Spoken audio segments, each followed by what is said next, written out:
Halo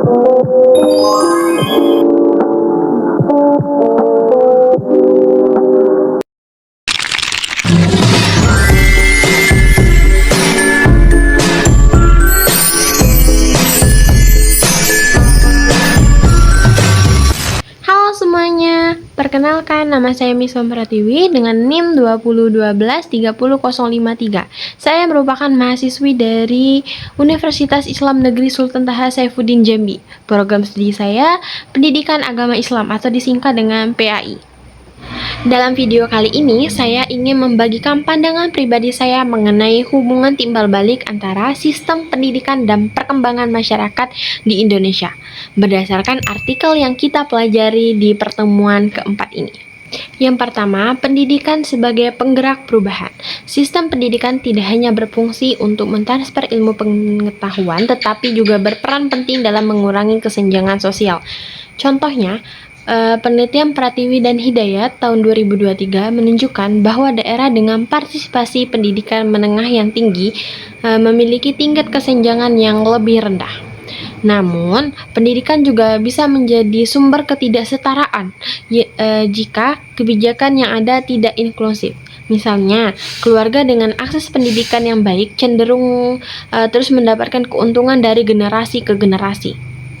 Yang kedua, masyarakat membentuk pendidikan.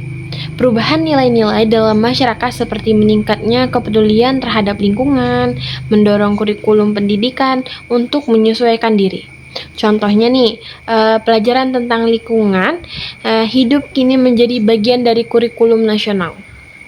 Terus ada juga tuntunan ekonomi yang mempengaruhi sistem pendidikan. Misalnya perubahan ekonomi kreatif dan digital telah melahirkan jurusan-jurusan dari perguruan tinggi.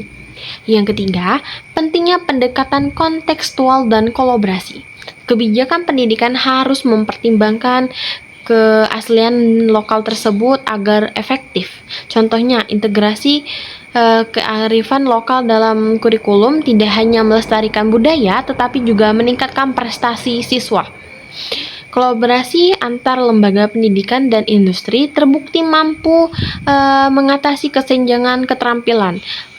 Contohnya dalam program magang dan pembelajaran berbasis proyek. Terus yang keempat, tantangan dan peluang di era digital. Guru perlu dibekali pemahaman tentang konteks sosial budaya masyarakat agar dapat mengajar secara efektif. Teknologi pendidikan harus dirancang dengan mempertimbangkan kesiapan masyarakat pengguna. Misalnya, program pembelajaran online perlu disesuaikan dengan kondisi sosial, ekonomi, dan budaya di setiap daerah.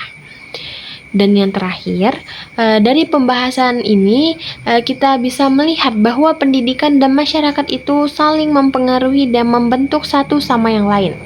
Untuk menciptakan sistem pendidikan yang efektif dan berkelanjutan, kita perlu kebijakan yang fleksibel, kolaborasi antara pemangku kepentingan dan pendekatan yang berbasis konteks lokal.